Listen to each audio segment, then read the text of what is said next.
What are the top 3 reasons strategic plans fail?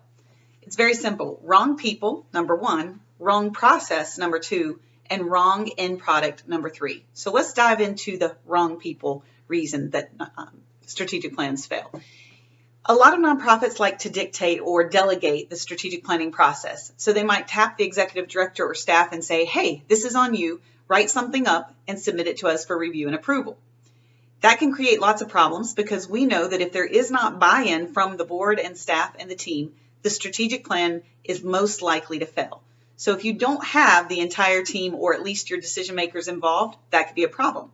The same thing is true if the board decides they're going to spearhead that process and move forward without staff or volunteer stakeholder input, then the staff may say those were not practical goals, or that's absolutely not possible, or this isn't what we had been thinking. So again, wrong people.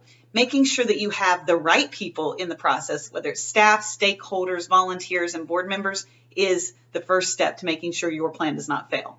Number 2, wrong process. So we touched on that a little bit about just crafting something and sending it for approval.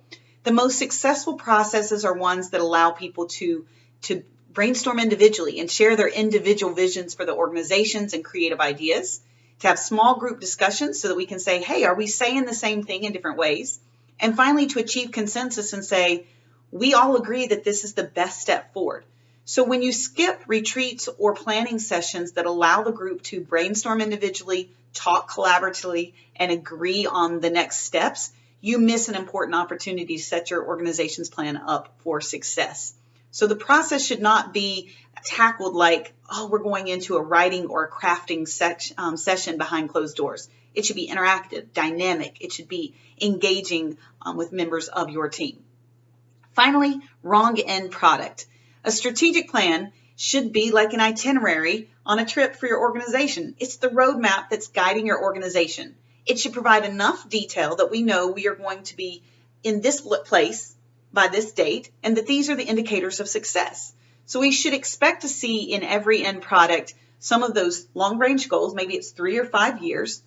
What does success look like? So if your goal is very broad and it's ambiguous, we are going to have quality services or we're going to be a beacon in this particular field, what does success look like? Many end products fail to describe what success looks like. We also fail often to put in there the strategies that we intend to implement to reach those end goals and who's actually going to take the lead on those processes. So again, the end product should be detailed enough. I like to say generally specific enough that we know where we're going to be and when, but general enough that we allow our team to think strategically and to create implementation plans that will stay current and relevant for the coming years.